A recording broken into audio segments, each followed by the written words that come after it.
Il avait déclenché la fureur de l'opposition en prolongeant de 2 ans son mandat.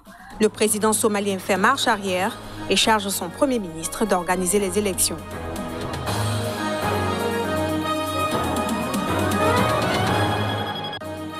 Levée du couvre-feu nocturne au Tchad. Il avait été instauré il y a 12 jours après l'annonce de la mort du président Idriss Déby Itno.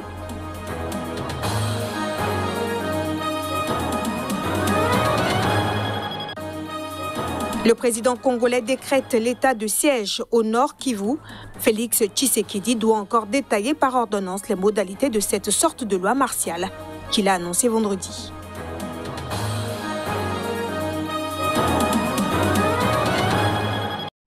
Voilà pour l'essentiel à développer dans cette édition. Bienvenue à tous. En Somalie, le président Mohamed Abdullahi Mohamed charge son Premier ministre d'organiser dans les meilleurs délais les prochaines élections. Une décision susceptible d'apaiser les tensions très vives dans le pays. Reportage. Le président Mohamed Abdullahi Mohamed a définitivement abandonné la prolongation de 2 ans de son mandat présidentiel adopté le 12 avril. Il l'a matérialisé à travers un court discours prononcé devant les députés, se pliant du coup à l'appel de l'opposition pour une élection inclusive. Je veux qu'il soit clair que le Premier ministre Mohamed Hussein Rebel sera en charge de la préparation, du déroulement et de la sécurité de l'élection. Pour les députés s'étant insurgés contre la prolongation du mandat du président sortant, c'est un soulagement. Je tiens à féliciter tous les Somaliens, en particulier ceux qui ont reconnu que cette prolongation constituait une menace pour la sécurité de notre pays, ainsi que pour les intérêts du peuple et de la nation.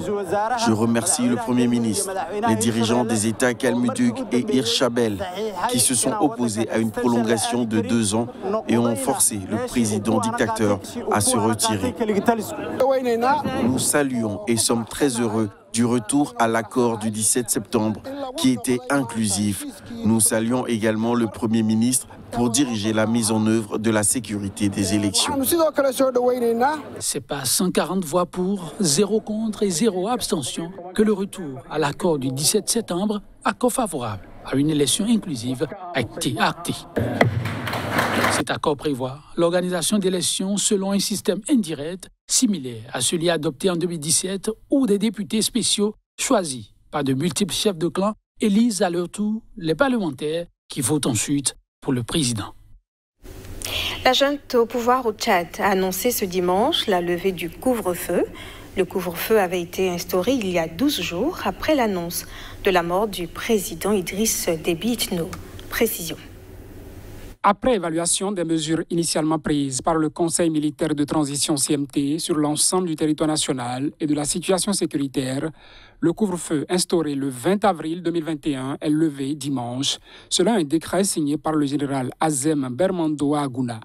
Ce couvre-feu, initialement instauré de 18h à 5h sur l'ensemble du territoire, avait ensuite été ramené de 20h à 5h. Depuis la mort d'Idriss Déby, son fils Mahamad Idriss Déby, à la tête du CMT, concentre pratiquement tous les pouvoirs. Entouré de 14 généraux, tous fidèles à son père, il a dissous l'Assemblée nationale et le gouvernement et s'arrose les titres de président de la République et de chef suprême des armées.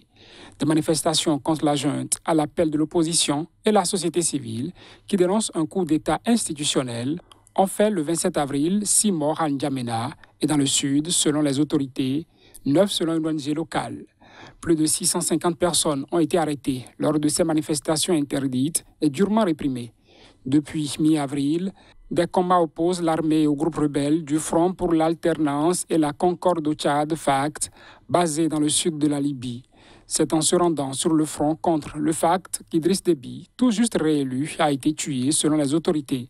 Les colonnes de pick-up des rebelles sont d'abord descendues vers le sud à partir du 11 avril, jour de l'élection présidentielle, en franchissant la frontière Libye-Tchad, puis sont passés par le Niger avant de rentrer de nouveau au Tchad dans la province du Kanem à l'ouest. Les autorités ont assuré vendredi avoir tué plusieurs centaines de rebelles en 48 heures dans cette région. L'armée avait déjà déclaré le 19 avril avoir tué 300 rebelles et 246 autres avaient été capturés et déférés au parquet de N'Djamena, selon la justice. L'opposant tchadien Yaya Dilo Diérou a appelé à un dialogue inclusif avec la junte et les acteurs civils et politiques. Diérou était candidat à l'élection présidentielle, mais avait pris la fuite après un raid meurtrier mené par la police et l'armée à son domicile. 3 personnes sont mortes au cours de ce raid, dont sa mère et 2 soldats, selon un bilan officiel. Pour nous, il est difficile aussi d'admettre qu'un nouveau pouvoir s'installe au nom de l'illégalité. Entre le marteau et l'enclume, nous avons fait un choix judicieux pour préserver la stabilité du pays et aussi permettre à la vie nationale de vivre dans la quiétude. C'est très important. Donc nous optons pour une transition apaisée, même si cela ne se concorde pas, ne s'adapte pas à nos convictions, d'agir dans la légalité, puisque pour ne pas donner la chance encore à ce que les nouvelles autorités puissent utiliser, disons, les anciennes institutions pour pérenniser encore un nouveau type de pouvoir que nous ne voulons pas que ça dure. Si étant, nous exigeons à ce qu'il y ait un dialogue inclusif, incluant, qui dit inclusif, non seulement les acteurs politiques, mais aussi les syndicats, les organisations de droits humains, la diaspora, etc., pour que tous ensemble, nous redessinons le Tchad nouveau que nous voudrons tous. Nous prenons maintenant la direction de la République démocratique du Congo. Le président Félix Tshisekedi a décrété l'état de siège dans 2 provinces de l'Est du pays frappées par la violence des groupes armés et des massacres de civils. C'est ce qu'a indiqué le porte-parole du gouvernement. C'était vendredi soir. Rendant compte ce vendredi soir du Conseil des ministres, Patrick Mouyaya, le porte-parole du gouvernement, a déclaré que le président de la République a informé le Conseil des ministres de sa décision de proclamer conformément à l'article 85 de la Constitution un état de siège dans les provinces du Nord Kivu et de l'Ituri. Une ordonnance présidentielle doit encore détailler les modalités d'application de cet état de siège annoncé dans les 2 provinces du Nord Kivu et de l'Ituri. Elle sera rendue publique dans les prochaines heures, a-t-il ajouté. L'article 85 prévoit que le président proclame l'état d'urgence ou l'état de siège lorsque des circonstances graves menacent d'une manière immédiate l'indépendance ou l'intégrité du territoire national ou qu'elle provoque l'interruption du fonctionnement régulier des institutions. Il en informe la nation par un message, ajoute la Constitution.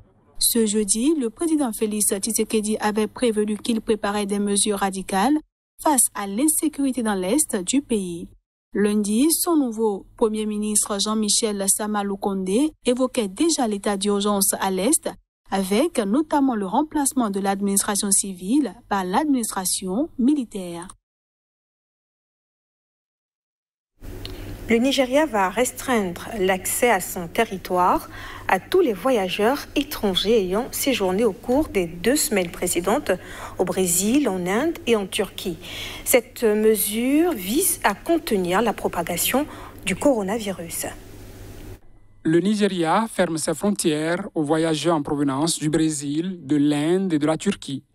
Cette mesure ne s'applique pas aux passagers ayant effectué un transit par l'un de ces pays, a précisé dans un communiqué le comité présidentiel de lutte contre la Covid-19. Le comité explique avoir pris cette décision sur la base d'une évaluation du risque prenant en compte l'épidémiologie, la prévalence de variants inquiétants et le volume moyen de passagers entre le Nigeria et chaque pays, entre autres indicateurs. Les citoyens nigérians et les résidents permanents au Nigeria qui se sont rendus dans au moins un de ces 3 pays dans les 14 derniers jours devront à leur arrivée se soumettre à une quarantaine obligatoire d'1 semaine dans une structure homologuée par le gouvernement selon le communiqué. De plus, tout passager arrivant au Nigeria devra désormais présenter un test négatif au Covid-19 de moins de 72 heures et non plus de 96 heures. Le pays le plus peuplé d'Afrique compte officiellement plus de 165 000 cas de coronavirus pour 1954 décès. Mais ces bilans sont jugés sous-évalués en raison du faible nombre de tests réalisés par rapport à ces plus de 200 millions d'habitants. Ce journal se poursuit avec la Libye. Cette fin de semaine, plus de 600 migrants ont été secourus en 48 heures au large de la côte ouest du pays par les gardes-côtes en patrouille. L'information a été rapportée par la marine libyenne. Le reportage pour plus de précision.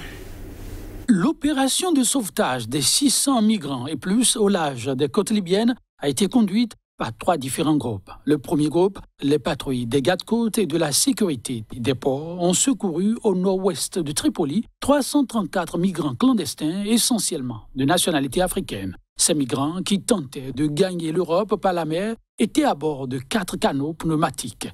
Tous ont pu avoir la vie sauve. Les 2 autres ont secouru de justesse 2 colonnes de 132 et 172 migrants en passe de se noyer qu'ils ont ramenés par la suite à la base navale de Tripoli avant qu'ils ne soient pris en charge par l'organe de la lutte anti-immigration du ministère de l'Intérieur. Une opération de sauvetage menée seulement en 48 heures.